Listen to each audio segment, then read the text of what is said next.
Therapy Chat Podcast, episode 325. This is the Therapy Chat Podcast with Laura Reagan, LCSWC. The information shared in this podcast is not a substitute for seeking help from a licensed mental health professional. And now, here's your host, Laura Reagan, LCSWC.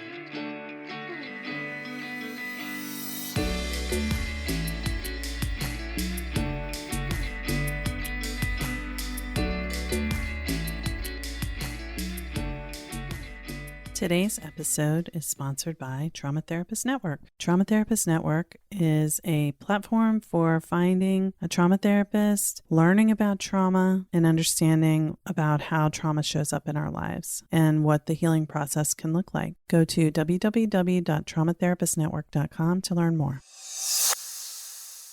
This week's episode is sponsored by TherapyNotes, the #1 rated electronic health record system available today. With live telephone support 7 days a week, it's clear why TherapyNotes is rated 4.9 out of 5 stars on Trustpilot and has a 5-star rating on Google. TherapyNotes makes billing, scheduling, note-taking, and telehealth incredibly easy. And now, for all you prescribers out there, TherapyNotes is proudly introducing ePrescribe. Use coupon code CHAT or click the link in the show notes to get 2 free months at therapynotes.com. Hi, welcome back to Therapy Chat. I'm your host, Laura Reagan.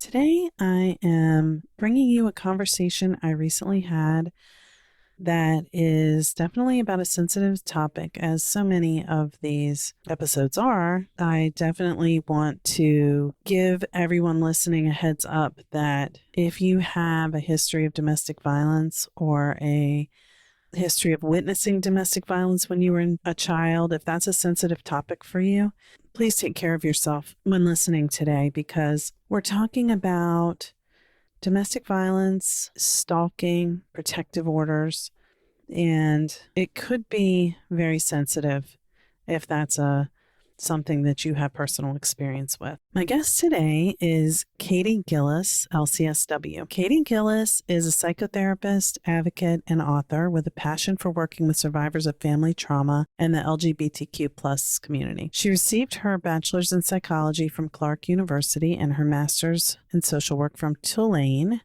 where she focused on sexuality and promoting effective and accurate sex education in Louisiana schools.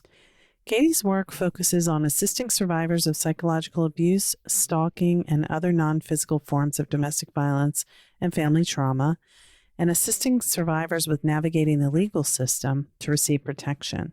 Her recent book, Invisible Bruises: How a Better Understanding of the Patterns of Domestic Violence Can Help Survivors Navigate the Legal System, sheds light on the ways that the legal system can perpetuate the cycle of domestic violence by failing to recognize patterns that would otherwise hold perpetrators accountable and protect survivors.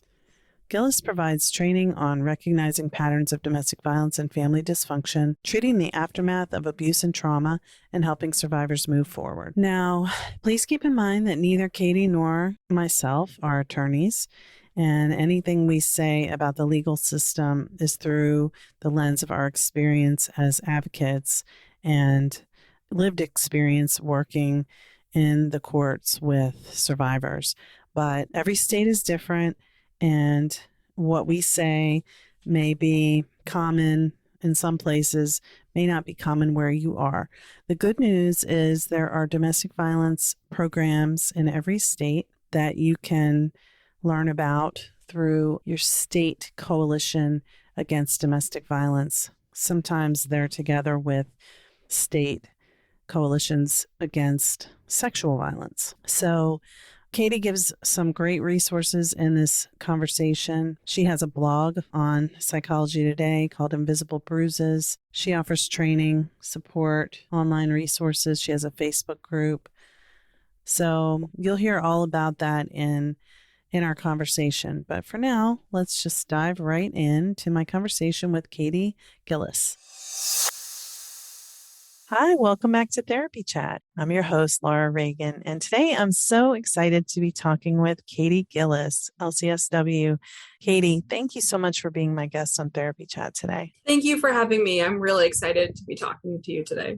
Me too. And we're going to talk about a subject that is sensitive, but extremely important to get out in the open. And I think for listeners, whether you're a therapist or not, this is a subject that you're going to encounter and you need to know what we're going to share, especially Kaytee. So, and that subject is talking about intimate partner violence and stalking. So, before we get into that, let's just start off by you telling our audience a little bit more about who you are and what you do. All right. So, hi, everyone. I'm Kaytee. I am licensed clinical social worker. I work a lot with people who are survivors of family trauma and domestic violence, whether that be intimate partner violence or dysfunctional family trauma, things like that. And so I work a lot with helping survivors move forward and especially navigating the legal system to find support and find protection. Couldn't remember if you wanted me to say anything else. I'm sorry. Oh, yeah. No, I mean, let them know about your recent book. I think that that is very important. I just published a book last year called Invisible Bruises for helping survivors navigate the legal system to find protection, specifically for protection orders from intimate partner violence and things like that. I focus on non-physical forms of domestic violence, particularly stalking, harassment, and things like that that are really harder to prove in the legal system. And so survivors find that they almost need kind of like a roadmap to help them navigate the legal system. And so I started, as just kind of making, sticky notes and kind of coming up with techniques that I would share with people. And then it turned into, kind of like a manuscript, and then I published it. So it has helped a lot of people really navigate, how to feel comfortable in the courtroom with opposing counsel, things like that, techniques for communication when you have to communicate with them and things like that for helping them. Wonderful. So I think your book is wonderful, and I think it's sorely needed because I will admit I have background in knowing about domestic violence from, past work and training, but even with that, if people are in abusive relationships, a lot of times the only way I know to guide them, of what to do next with wherever they are, is to call a domestic violence hotline or, reach out to a domestic violence services agency. And the fact that you're covering this in your book is it's a no-brainer. And I haven't heard of other books like this, but the process of navigating the legal system as a survivor of domestic violence, family violence is so overwhelming. And it's also it's not what people think. It's not how they expect it to be. I'll tell the wrong that was done to me and justice will be served. And that's it, No, I mean, the burden of proof is really on the survivor. It's really on the victim. And our legal system is set up to protect perpetrators. Our legal system is set up to protect criminals. I mean, criminal justice. And that is the basis of our legal system, is that we would rather a guilty person go free than lock up an innocent person. And I understand that, the premise of that is set up to protect all of us. However, what ends up happening is the burden of proof is really on the victim. And the burden is the burden of proof and the burden of, proving beyond a reasonable doubt too. And, and they always have, the perpetrators always have a lot of, excuses and a lot of benefits of the doubt and things like that. And so, everything from filing paperwork to dealing with opposing counsel, to dealing with the amount of times you have to go back and forth to court just to get a protection order, that it almost becomes that the perpetrator is almost irrelevant at that point, because the court system almost becomes the new perpetrator, your abuse of the court system. Because, it becomes almost a part-time job or a full-time job just to get protection. Yeah, it should not be that way, but that is kind of the way it's set up right now. And I think it's impossible to overlook the part that the patriarchal system plays. That, I think we don't like to think that this really happens as much as it does. Just like all other forms of abuse, we just want to, in our culture, kind of sweep it away. And right. And we're raised in our culture to almost ignore it, especially if you grow up in any kind of, conservative area, some faiths, you're raised to really ignore that, especially, women growing up in certain faiths. And so a lot of times, a lot of my clients are said, they say this is, this is what my burden to bear. This is something I have to kind of put up with. My family will never support me. And so outing the perpetrator means going against their family, going against their church. And that's, the main character in my book is a Christian woman, and she has to go against her church in order to get protection. And she talks about that being something that's a huge problem for her because, she was raised to practice forgiveness and things like that. And she was raised that divorce is a sin. And that is a huge thing that a lot of my clients, especially living here in Louisiana, that's a huge thing that comes up. And especially in the legal system, the New Orleans has a very different legal system than, any other. We have the Napoleonic codes and stuff like that. And I know which means like nothing to anyone outside of Louisiana, but I just picture like a man in a white wig with a long coat and tails. Anything you picture is probably a scroll. What's going on? Yes, it's a lot of stuff that just kind of doesn't necessarily make kind of sense to a lot of people who, I'm not from here. I'm from Maine, and so a lot of this stuff to me, I'm kind of turning my head like, what? But the faith that Louisiana was founded on is represented in a lot of our legal codes and stuff like that. And so, and the patriarchal society is really represented, when victims go in to get a protection order. A lot of times, that not all the time it is getting better, but the judge is a man, the opposing counsel is a man. And a lot of times, and of course, many of my clients who are victims are men themselves, if they're not always women, but a lot of times you are fighting against that, that idea in society of, having to kind of prove yourself and having to prove beyond a reasonable doubt that this happened to you. And then prove that you need protection on top of that. Yeah. To society that they're like, well, okay, well, it's over now. This is normal relationship stuff. This is normal breakup stuff. Why can't you just let it go? Why can't you just move on? Right. Yeah. Yes. So I think you're making me think about so many different things. I don't want to get ahead of myself, but one thing that I think would be a good idea as we start talking about this topic is to kind of define what are we talking about when we're talking about, family violence and domestic violence. Okay. So I like to talk about, family violence and domestic violence. A lot of times what happens is people use the terms interchangeably and they aren't always interchangeable. Mm-hmm. Like family violence, it could be, a child growing up and seeing, mom hit dad or dad hit Aunt Sally or anything like that. Dad hitting brother John, anything like that. And it's also even things that aren't hitting, neglect in a family, emotional abuse is huge. I see a lot of damage done to people who are children of emotional neglect and children of physical neglect and things like that, that's lasting damage.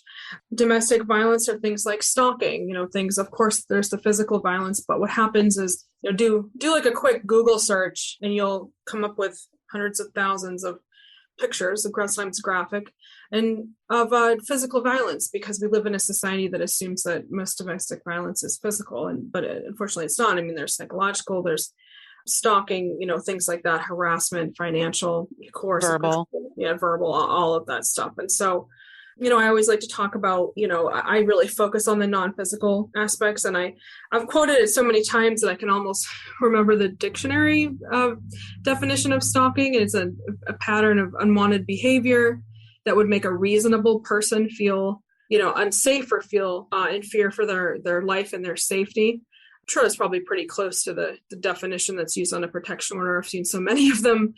So I always like to say, start by that, but I always like to follow up by saying, that's something that's very vague. Yes. Very, very much so, because, what does that mean? You know what I mean? Like that's the definition, but to a victim that's going in and saying to a judge, they're stalking me. Okay, a reasonable person would feel unsafe if someone's driving by their house all hours of the night. But the burden of proof is on the victim to prove A, that that's their car, B, that they're in the car, C, that is their intention for stopping the car, D, were they on the street for any other reason? It becomes, the burden of proof is so burdensome and so cumbersome that it almost becomes that the perpetrator is irrelevant. So the gray area, like stalking, the gray area is just so immense. The protection order will say that you can't come within, usually it's like 150 yards, depending on the state. And usually they give 6 months, 18 months, something like that, usually is what they give for a protection order. But again, within that protection order, what does that mean? 150 yards? Does that mean they can't drive by you in traffic? Does that mean they can't drive by your house? And if they do, what do? The police will say, well, call us. Okay, you call the police. By the time the police get there, they're gone. Does that mean that, that they can't call and make false allegations to DCFS or DFS or whatever, the child abuse hotline, whatever you call it in your state? Does it mean that they can't make false complaints to your licensing board? Does it mean that they can't, vandalize your home? I mean, all of those things, that we think of stalking as just being like, the stereotype of like the guy following you home from work and leaving flowers on your car. And that's really the stereotype of stalking. And that's not, it's monitoring people on social media. It's, trying to interfere with their livelihood, trying to affect their employment, making false complaints to their employer, trying to get their children taken away, just for retaliation and that kind of stuff. What about, would revenge porn fit in there? Yes, revenge porn and revenge posting. And what I mean by revenge posting are things like let's say John Smith breaks up with Sally Q and Sally Q is so upset that she writes, John, this is really his relationship with his mother. This is his mental health diagnosis. This is, insert all of the personal things that he doesn't want everyone to know, because you're in a relationship with someone, you're going to know their secrets. You're going to know their intimate things in their life that they don't want other people to know. I mean, that's part of an intimate relationship. And that's stuff that it's abusive to go and then like slander. Well, not necessarily slander, I mean, because a lot of it's true, but I mean, going and telling the world all of their intimate, secrets and intimate things, it's almost like, putting their diary on Facebook or Instagram for the world to see. I mean, so yeah, like weaponizing their personal information to. That's a perfect way to put it. It's a perfect way to put it. Weaponizing their personal information is, the revenge posting is, it's just like the revenge porn. I mean, it's an intimate part of a person that was meant for your eyes only. And that's abusive to go and reveal that to everyone. But what ends up happening is revenge porn only in our lifetime has been able to be. We found a name for it and it's made illegal. The word, like, what's the word that means like criminalized? Thank you. Well, it has only recently become criminalized. However, revenge posting is not. So you can legally go on Facebook and say, Laura did, this and that, and this was her diagnosis, and this is her relationship with her mother, and this is what happened with her mentally ill sister. And I mean, and this is a picture of her when she was released from the hospital. I mean, horrible things like that are allowed to be broadcast on social media because they're seen by our judicial system as just being normal relationship stuff, that's just a normal part of a breakup, and the police always say, when I try to help clients through these situations, the police will say, look, just delete your Facebook. Don't look at it. Block them. There's so much victim blaming. Just delete your Instagram. Just don't look at it.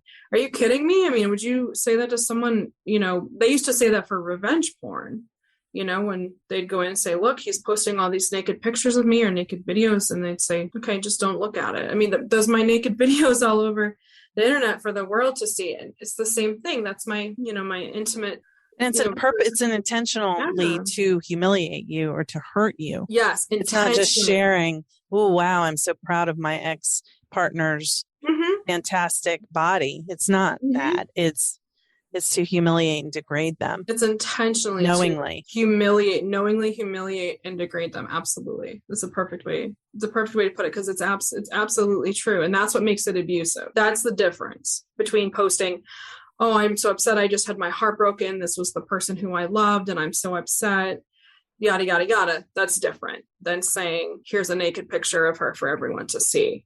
Here's all of her intimate secrets for everyone to see. That's what makes it abusive. Yeah. Yeah. It's like that idea of wanting other people to pile on against the person. And that's a lot of times what people do too, is, unfortunately we live in a society where a lot of people like the drama, and they'll go on and, oh, let me look at this one, and let me go to her Facebook and see if she's saying anything back. And that's why the number one thing I tell my clients is don't react, don't say anything, don't post anything back, don't try to refute all the claims, don't react. And I know that sometimes sounds, victim blaming, but I mean, it's the number one thing that people say. People who specialize in narcissistic abuse, people who specialize in stalking, this number one thing that they say is you cannot react. because it will fuel it, Yeah, unfortunately. and I would say too, it's not victim blaming if you're saying don't react because that just feeds it. Document it. Document it, take screenshots. Yeah. Yes, take screenshots, take video recordings, document it. Any emails that are sent, print them out, print the screenshots out with the date and time, and keep it. Even if you're like, oh, they're probably going to calm down. No. And even if you blocked them and other people send them to you, keep the screenshots. Don't react, but just keep the screenshots. And I always recommend blocking people, not because it prevents them from seeing your stuff, because we know with the internet that our stuff's never really 100% private, but it keeps you from being triggered by seeing them. Yes. Yeah. And so I recommend that. inadvertently doing something that might potentially, and I think this is a warning for the right reasons, like because it's so emotional that you might, feel the urge to cuss them out online or do something like that if you get triggered. And then they go, well, look what she did to me, or they did to me. And, it happens, and it's part of how we react to trauma at times. So if that happens, it's nothing to like shame yourself about, but the person thrives on, the power dynamic, that they have more power and they can like get you to react a certain way is kind of like the whole driving force behind the behavior that they're doing. Yeah, absolutely. Everything is done to try to get you to react so that way they can prove, because the MO of many abusive people, the MO of most perpetrators is to claim that they were the one who's been victimized, Right. almost to excuse their behavior, saying, no, they were abusive. That's why I did this, because, to them, all of their behavior is excused. Every false allegation, every lie, everything that they post about you, everything that they do to you is excusable because of blank, because of you were abusive, because you did this or you did that.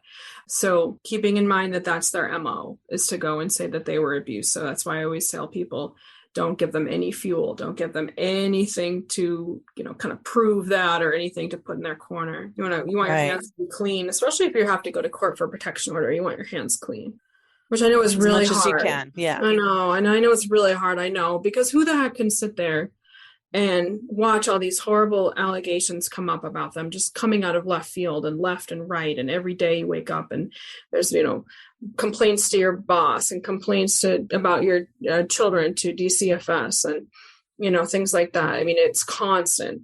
So, I mean, who the heck can sit there and put up with that again and again and again? I mean, that's, it's extremely humiliating and extremely difficult. Yeah, it's like psychological warfare. For sure, psychological warfare. Yep, it is. Yeah. Yeah. So I want to include the point that you specifically also focus in working with LGBTQ plus survivors of this form of stalking. And can you say something about, or of stalking and these types of violence? Can you say a little bit about the particular issues that are common for LGBTQ survivors plus? So a lot of times what happens is I find that people who don't fit the stereotypical, gender, who we think is going to be the gender of a perpetrator or the gender of a victim, are people who aren't as believed. And what I mean by that is, men who go in and say that they're being stalked by a woman,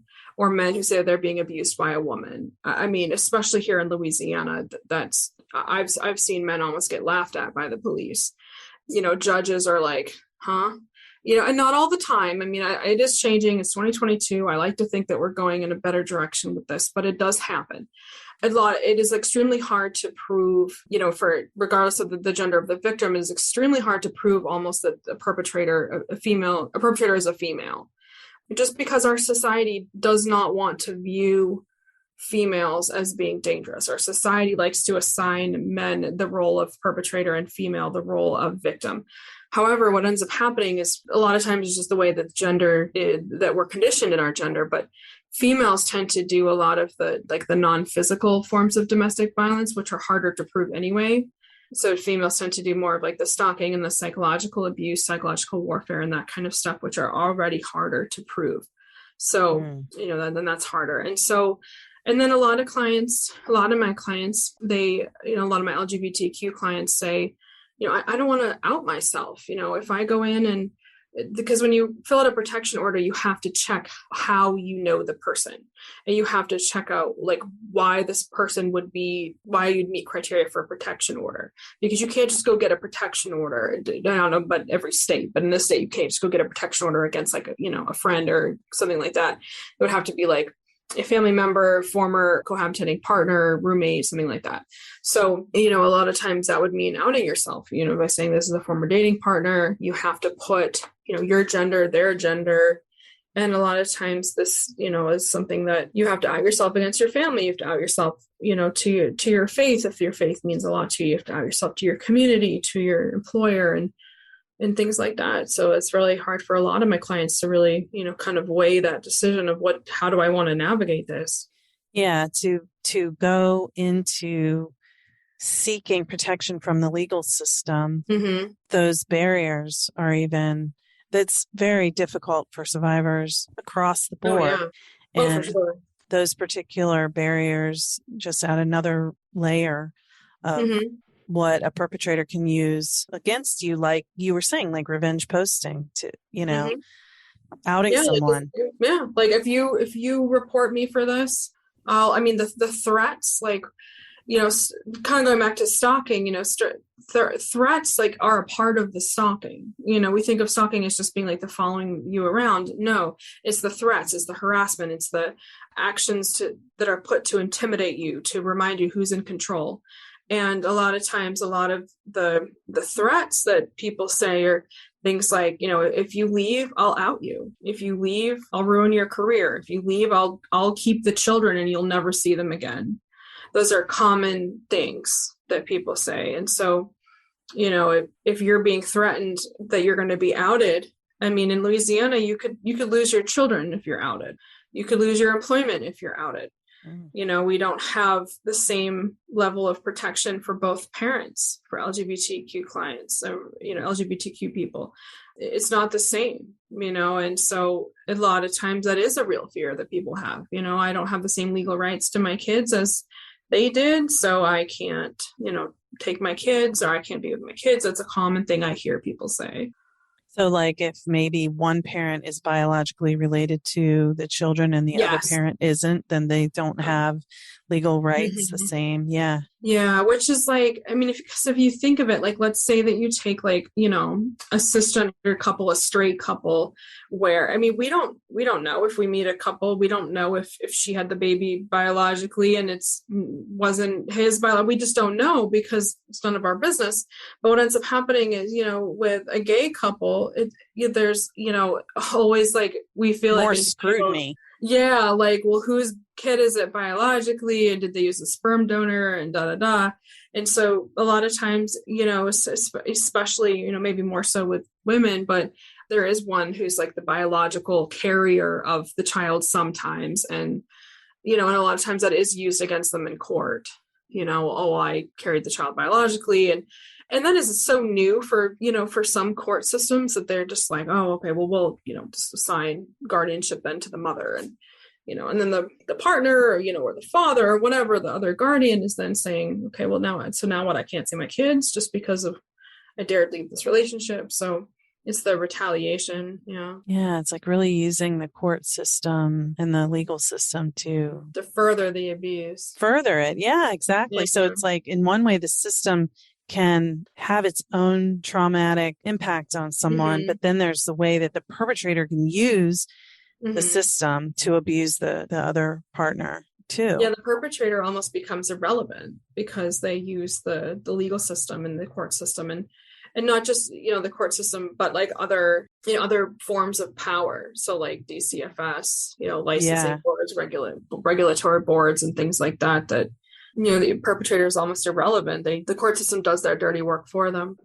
Yeah, and so much of it is legal because it's blurring the lines, because you legally have a right to make false allegations. Okay, no, you don't have a right to make false allegations, but you have a right to, and I'm, I know the audience can see, but I'm putting my fingers up like in quotations, you have a right to make like a reasonable suspicion of, a complaint. And so a lot of times that's used to people's advantage. Like, oh, well, I think he's abusing the children, so I'm going to put in a complaint, and then go, and it's done just for pure retaliation. Yeah. Which then hurts, Mm-hmm. other victims down the line because they're not believed because, oh, is Mm-hmm. there a custody case? So, Mm-hmm.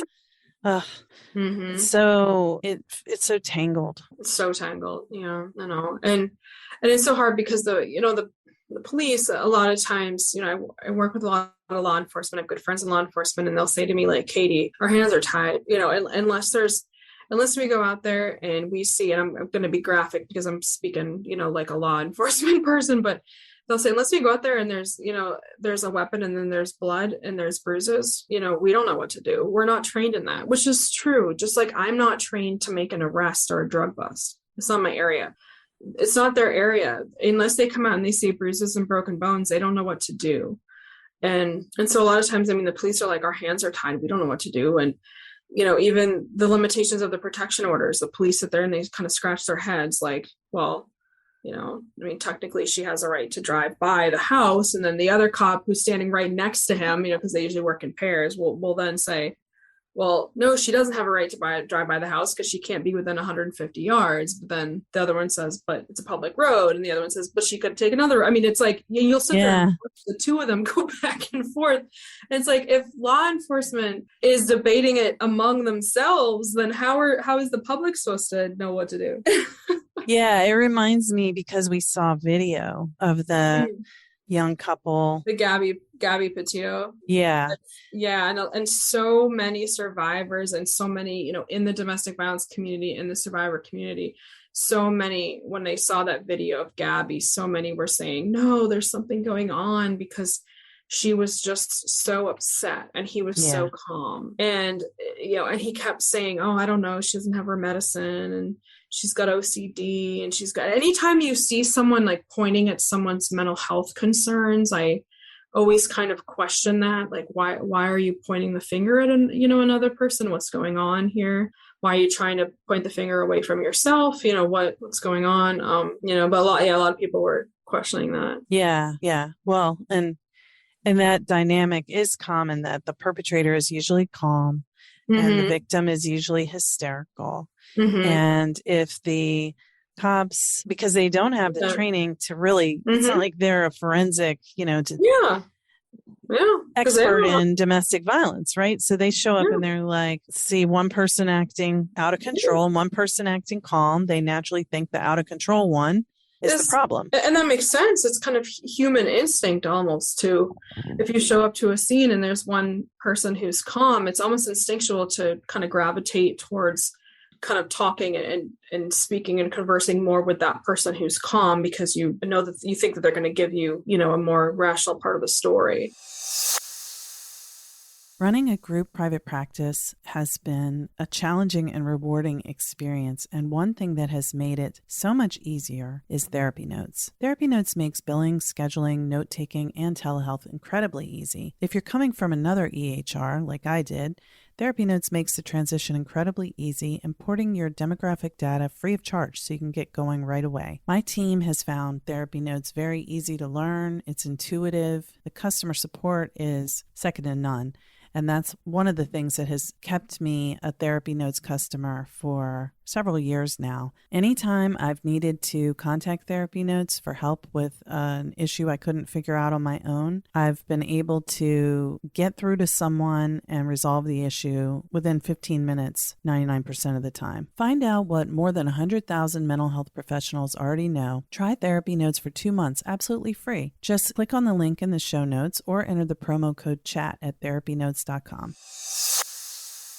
Yeah, even it's probably more comfortable, really. I mean, if you just go like, oh man, this person seems, whoa. Oh, of course, this person's here. What's happening? Yeah. And that's how it was with that video with the Gabby Petito and the John. I can't remember the person's I can't remember name. his name, but it was like, you can see how the cops actually weren't saying, oh yeah, like women are crazy. Good thing you give her a smack. They're not like intentionally supporting domestic violence, but by their own bias that they don't realize, they see, and they just don't have the discernment because they don't have the training. It's not But then there's the other piece, which is like our cultural conditioning, patriarchal which is bias in and of itself. roles. We're conditioned Absolutely. for bias, or we're conditioned that, and it kind of goes back to when, in like our great grandmother's days, when they used to hospitalize women for being hysterical and things like that, and hospitalized not just for days, but hospitalized for years, and it was completely fine for her husband to just put her away. Now, I mean, that was 1800s, and of course we've changed a lot, but it Through the haven't a lot. 50s and 60s of Yeah. 1900s. Yeah, I mean, like we have, but we haven't. Those are still the people who lived back then were the people who made the laws that are still in the books today, and things like that. So it takes a long time to change minds and to change. And there are so many biases, like with the police and with law enforcement. It's the good old boys club. And, and unfortunately, there's a lot of domestic violence in law enforcement, and and then they are, they want to protect themselves, and they want to protect their brothers in blue and stuff like that. And, and okay, but a lot of times it is just hard because there are so many biases, and you're fighting against that. And it's so much of like, that assumption that, this should really stay in the home type.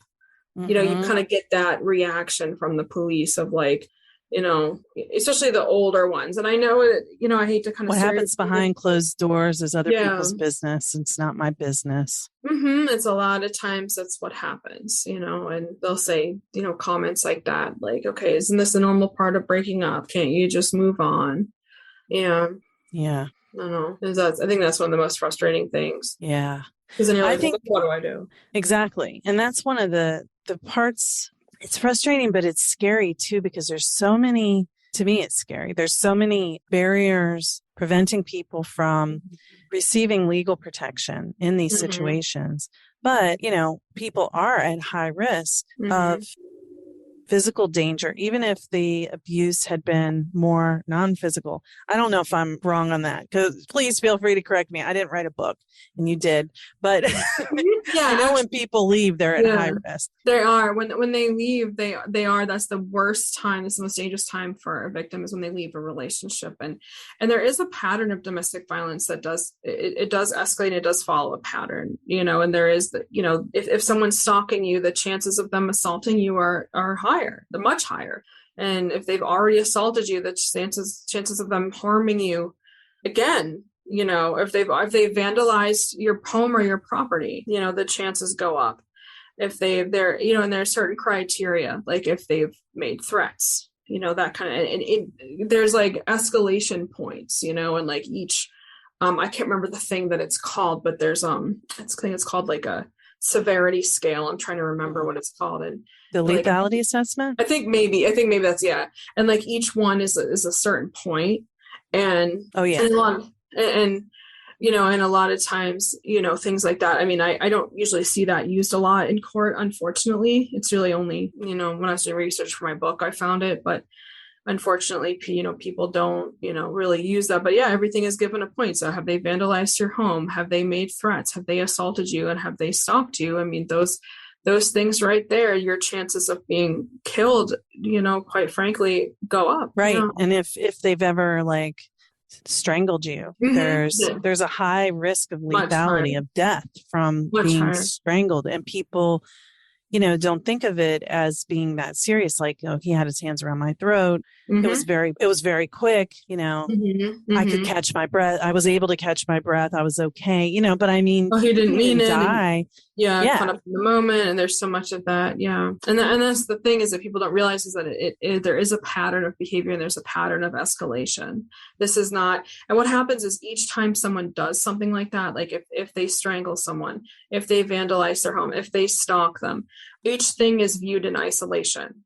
So the police will view that as one thing of assault, and then if they do something else, that's another charge of assault. Vandalism is something else. So instead we're looking at, several pieces to a puzzle that are all spread out, instead of looking at it, no, this is a puzzle. These pieces fit together.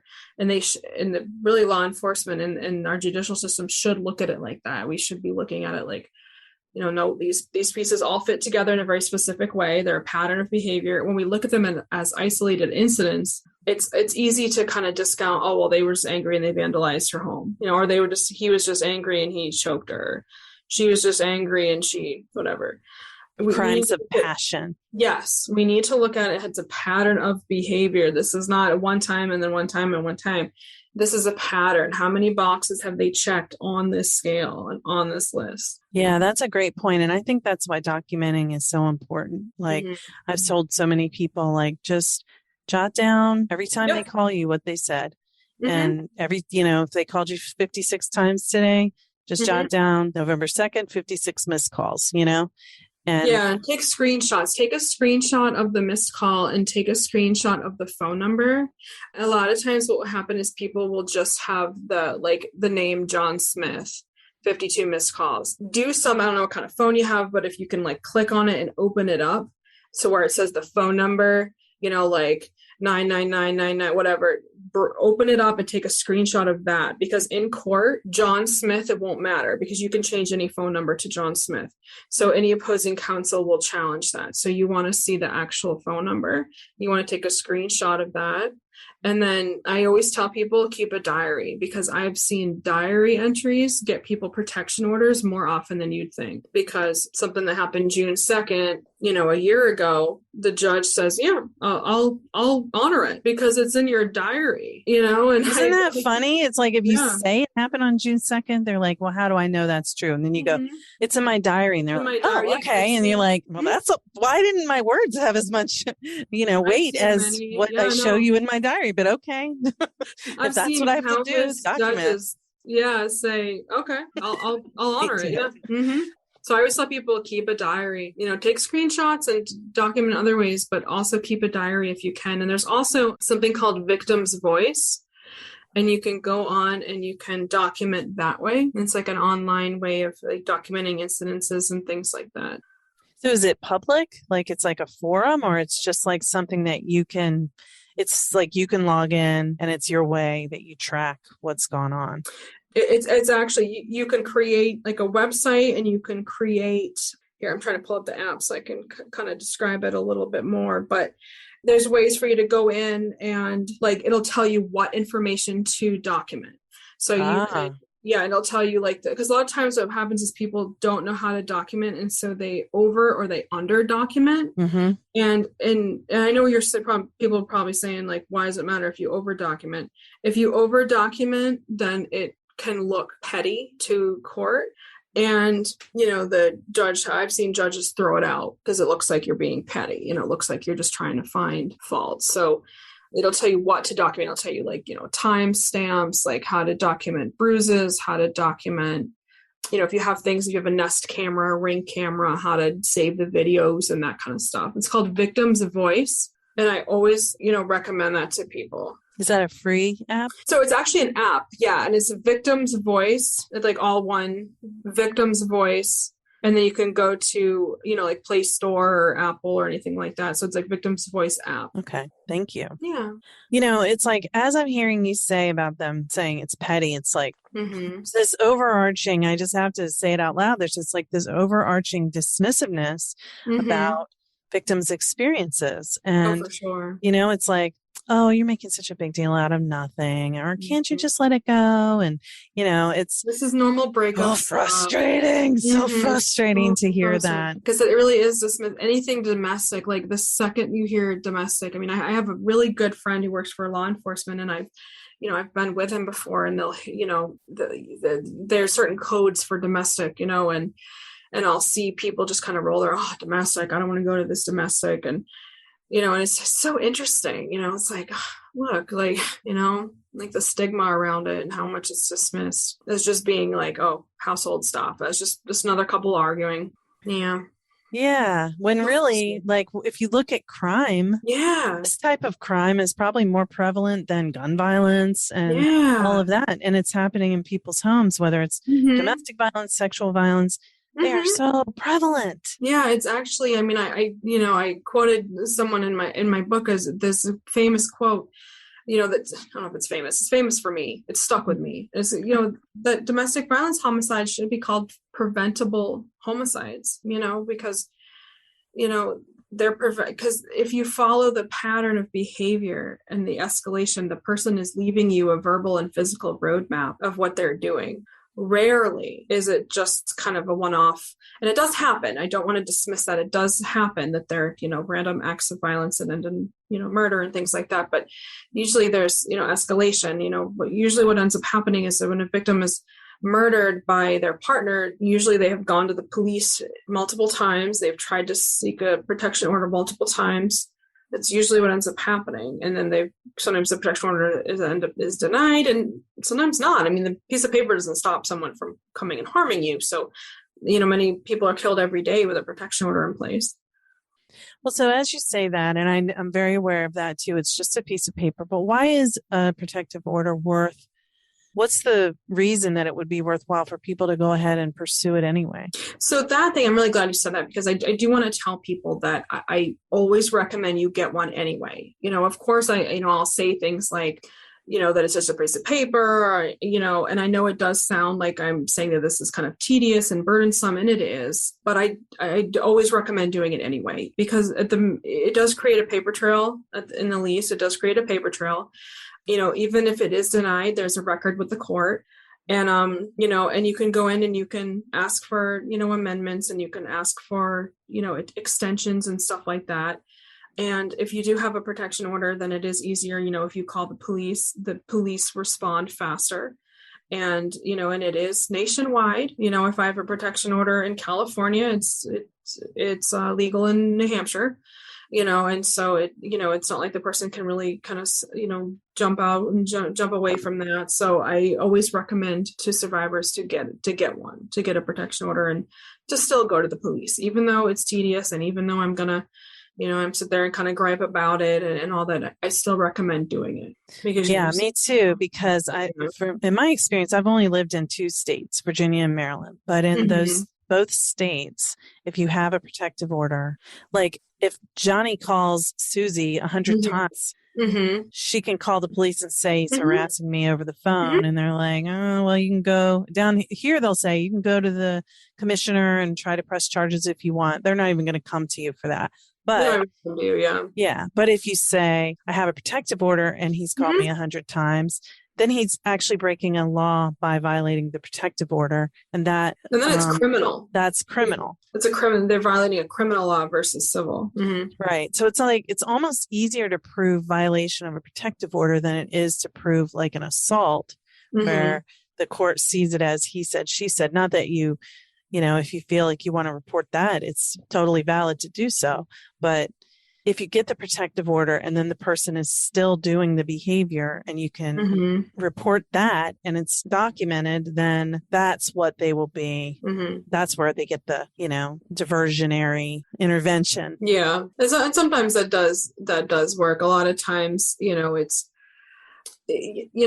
phone calls are one of those things. Like I've seen cases get thrown out because people say, oh, it was a butt dial and that kind of stuff. That's pretty common, unless they leave a voicemail that's pretty threatening.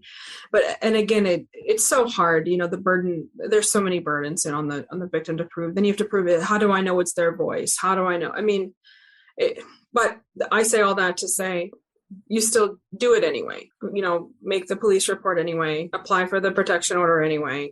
I have a lot of tips in my book that will go over like how to do that, how to make sure that you can, document things correctly, how to, like, when that you're going to start preparing to leave, how to start doing that, how to react, when you have the protection order, and then that kind of stuff, really to help navigate that. Awesome. And I mean, I don't think it's not like a strategy to subvert the process of reporting, but when someone is using verbal, emotional abuse, coercive control, threats, it's a lot harder to prove those things. As crimes in them of themselves. It's almost like the protective order says this person's not allowed to bother me anymore. And then if they keep doing it, that's where you have some teeth in the legal system. Mm-hmm. I And that's think. why I I always tell mean, people yeah, you're right. And I always tell people get really specific with the protection order. Like, like list your work address and your home address. Don't think that it's going to be implied. Nothing is implied in the law. Always be very specific. Write down that they cannot call your employer. Write down that they cannot show up at the restaurant that bartend at on Saturday mornings or whatever. yeah. So can we go over a couple of the things that stand out to me around this topic are that people, when we go back to that idea of a reasonable person would feel unsafe or in fear for their life, I think that's where people get hung up is like, oh, well, not Mm-hmm. life threatening because he drove by my Mm-hmm. house 52 times in an hour. It's not Mm-hmm. really life threatening. So I don't know. Mm-hmm. Yeah, I mean, making, multiple, allegations to DCFS isn't really life threatening. I know that's why I always say that there is so much of a gray area with stalking. But I always want to tell people that we cannot, and I always want to tell, therapists, clients, law enforcement, mental health professional, medical professional, that there is a pattern of behavior. So, okay, maybe you're right. Maybe the driving by your house 52 times is not life threatening, but there's a chain of events and it's escalating. And then the next thing, okay, so the next thing is vandalism, and then after they've done that, the next thing is assault, and it doesn't Yeah. always necessarily follow that pattern, but it does follow a pattern of escalation. And so if we ignore the driving by the house 52 times and we ignore the, calling someone's boss or showing up at someone's job, 7 times in 1 week, if we ignore all that, then it tells them that the behavior is acceptable and then it'll continue to escalate. Right, right. So it's sort of like, I think maybe a better gauge for the person individually is just like, do I feel unsafe? And what do I Mm-hmm. really feel about this? But it's hard. I too think sometimes people don't feel, they Yeah. say they don't feel unsafe. And I think it's Mm-hmm. because of how they're coping with how terrorized they are within the relationship, I see it go either way. I hear some people say, "Oh no, screw them, let them come up to me," and Yeah, I mean, I live in full disclaimer. I live in Louisiana. It's open carry, yada yada. But I have a lot of clients. I don't care. I'm meet them in the parking lot, and and then I see the opposite. I see a lot of people that are so terrorized and so scared to the point of they don't want to leave their home. Every time a phone rings of a number that they don't know, they're scared to answer the phone. Every time they, have an email from someone they don't know, they're scared. So it can go either way. So I always tell people don't necessarily like gauge it by how you feel, gauge it by the behavior that they're doing. Like, get a protection order because things like this escalate. If they're showing up at your work, 7-10 times in 1 week, that's type of stuff escalates. Put a stop to that. It doesn't matter that they're not bothering you or that you're not scared or anything like that. Maybe your coworkers are scared for you. Maybe your children are scared. that's an important point. And I tell Yeah. people this a lot. Most shootings that happen at Yes. workplaces are domestic violence Yes. in the way they started. Yes. And anyone at that point is fair game. I mean, I've heard of situations where a coworker is affected, or a friend, or a family member, or mother-in-law, things like that. And just keep in mind, like, your roommates in your home. And this is a huge thing right now for people who have are paying attention to celebrities and social media. But the new partner, when you start dating, if you start dating again, and this Kanye West just put out that video about the threatening his ex-wife's new partner. That is so common with stalking, is that the perpetrator will put out threats or try to find information about the new partner. And I always say to people, don't take that lightly. Like that is following the behavior pattern, that right there. And again, leaving you that physical roadmap. And if they're threatening the new partner, don't take that lightly. Don't say, oh, well, no, my partner doesn't care and I don't really care and they're not really going to do anything. No.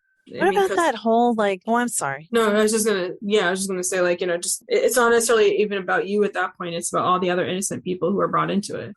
Right. And I think like another way that our culture like gaslights us about this is that so many people would see that kind of, I don't actually know what Kanye West released recently. I didn't actually hear about that, but I heard before about how his new girlfriend was talking about how he showered her with gifts and, Yeah. how, and it was portrayed, and I hope for her sake that it is, but it was portrayed as a very romantic kind of thing. And I think our Kanye West aside, I think our culture tells us like, leaving roses on your car. Oh, he just wants me back. Or, Mm-hmm. showing up at your work. She's so in love with me. She just can't stand to be apart, and it's like it's No, somehow that's a red flag being showered. And again, celebrities are kind of like their own like breed. I mean, they're kind of growing up, caricatures in a way. yeah, they really are. So it's like it's hard to judge, but you know what I mean? Because like someone who's a multi-millionaire, truck full of roses is like nothing, for us. That'd be, a big expense. But it isn't necessarily about the money. It's about the gesture of like, okay, this is a little over the top, from Extravagant, grandiose yeah, gestures. someone showing up at your work multiple times and it's intrusive and it's a boundary issue. Maybe I don't want you to meet all my coworkers when we've only been dating for 3 days. That kind of stuff I always tell people like be wary of those, be wary of any kind of boundary violation in any kind of dating situation. Yeah. Yeah. And then like the idea of threatening the new partner is like, oh, chivalry, like they're going to have a Oh duel, no. it's like this Mhm. old, like Yeah, that's how we romance like story. yeah, we teach, like little girls like, oh, like when you watch Disney movies and oh they're gonna fight for you. And no, no, no, no, it's not funny. Yeah, he, allegedly put out a video, saying that, calling for a hit on her new partner allegedly. And Wow. that's the kind of stuff that is so, so, so common that I want to tell people don't take that lightly. They threaten the new partner and it's not just talk a lot of times. I mean, of course, are there people who do it and they just talk and then they get over it? Of course. However, don't take it lightly. I mean, the new partner, they haven't done anything to them. And if they're threatening your partner, absolutely threatening your coworker, threatening your family members, your sisters, your mom, these are innocent people. Not that you as the victim or survivor are not an innocent person, but these are people who aren't even relevant to the situation. Yeah. And I think it's not about like saying, hey, survivor, it's your responsibility to protect Mm-hmm. other people from your abusive Mm-hmm. ex. But it's like, it's kind of like take the romance, take off the Mm-hmm. rose colored glasses and just like look at this for what it is. There's a threat being made to do Mm-hmm. violence to another person. Is that is Mm-hmm. that okay? Is that really normal? No, it's not. Mm-hmm. And again, like culturally, it'll be like, I was thinking about this with the idea of the police saying, rolling their eyes when they hear it's a domestic incident. It's like, Mm-hmm. I know police know that they're most at risk in those situations of them being harmed. So that's Mm-hmm. just another example of a collateral Absolutely. Mm-hmm. Absolutely. violence that can happen. But also like this whole like murder suicide. Oh, there's no threat to the community. It's like we're always like separating ourselves from Mm-hmm. the truth of how awful these things are. And we want to like minimize it. And so like, oh, there's a love triangle. It's makes it sound frivolous, but Mm-hmm. I guess that's just a way of coping with something that feels like Yeah, because we like impossible really, to fix. yeah, and it makes like domestic violence victims feel really othered. Yes. It's like if you're a victim of a drive-by shooting or if you're a victim of a car accident, you're a victim. You're, in a situation that was not your Something fault. horrible happened to you. Yeah. But if you're a victim in domestic violence situation, okay, what did you do to make them angry? What did you say? Okay, can't you guys just keep this at home? Sure, you're not blowing it out of You sure proportion. you're not blowing it out of proportion? What happened? Yeah. Yeah. Yeah. Well, this information is super valuable, and I hope that the therapists who are listening and people who are not therapists are getting the picture that, there's a pattern of behavior. Mm-hmm. There are legal options that you can use, but you have to understand how to work within that system Mm-hmm. unfortunately, in order to be able to get the protection that you should be entitled to. But that's Mm-hmm. what we've got right now. Yeah, that's That's what how it we've is. got. Yeah. So one last question I want to ask you before we wrap up for today is therapists oftentimes, I think, kind of jump the gun or misunderstand what their role should be in working with survivors of abusive relationships, family violence, and intimate partner violence. What do therapists need to know about how to do their work? In terms of should therapists call the police when their client says, my partner hit me last night and things like that? So first and foremost, I always want to say to therapists, please, especially if you're working with people who are 18 and older, we're talking about adults here, please do not call the police. We need to first and foremost, support a client's autonomy. We need to support them to make these decisions for themselves. And also you can make it a lot worse for them by calling the police.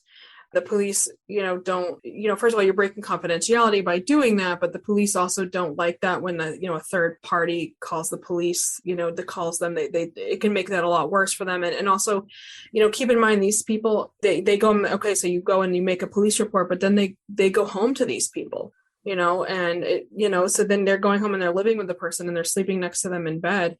And the retaliation, that they're going to experience from that is worse than the abuse that led to the phone call or led to the, report to begin with. So please don't call the police, support a client in creating a safety plan. I talk about a safety plan in my book. I talk about ways to start making a safety plan, ways to to start, keeping, money at a friend's house, to start moving important documents. I go through all of that. That's the most important thing that you can talk about with the client, and helping them, empower them to do that if that's a decision that they want to make. And, safety plan really is the biggest thing of having a phone call, a code word that they can call and say to someone, okay, is the meeting on, at work tomorrow at 9? And, and that's a code for, are you okay? And if the person says yes or no, that kind of thing. I talk about in my book of how to make sure that, that there are codes and there are ways for them to stay safe. Because if you blur that boundary and you call the police, a lot of times it can get, worse for them. So stay in that role of assisting them and empowering them and helping them create a safety plan, validating them, believing them, helping them document, that kind of stuff.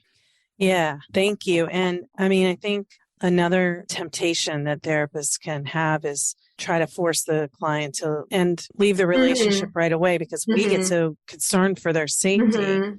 But and as that you can said, backfire. Yeah, that can backfire, because it really has to be when the person is ready. A victim will leave an average of 7 times before they'll leave for good. And so a lot of times, they'll go back, and then, and I've seen it where they do blame the therapist, and they say, oh, my therapist made me leave. My therapist wanted me to leave. It needs to be their decision. And I understand that you're sitting there and you're saying, wow, I can't believe this is happening. I can't believe they're not seeing these red flags. I can't believe they think that they're going to change. And I understand that, but do your own work, get some consultation, really, you got to support them.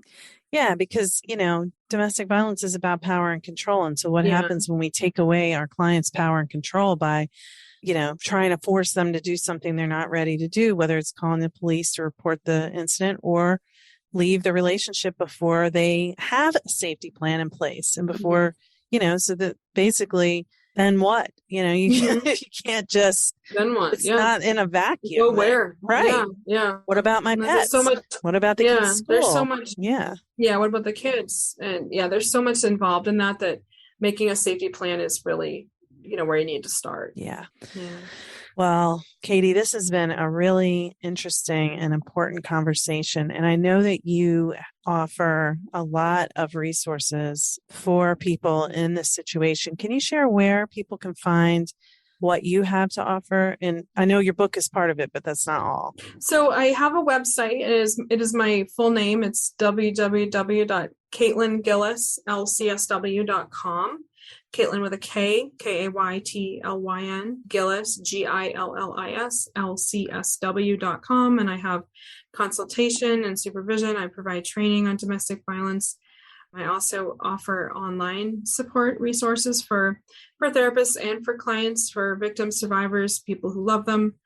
I have a Facebook group called Clara's Voice, and that's CLARA, Clara. And I have an Instagram under the same name, Clara's Voice. It's 2 underscores between Clara's and Voice. And I just kind of offer grounding tips, sports support tips, empowerment, that kind of stuff, just for people to have daily encouragement and stuff. Free Facebook group? Yeah, it's a free Facebook group. Instagram, free, open.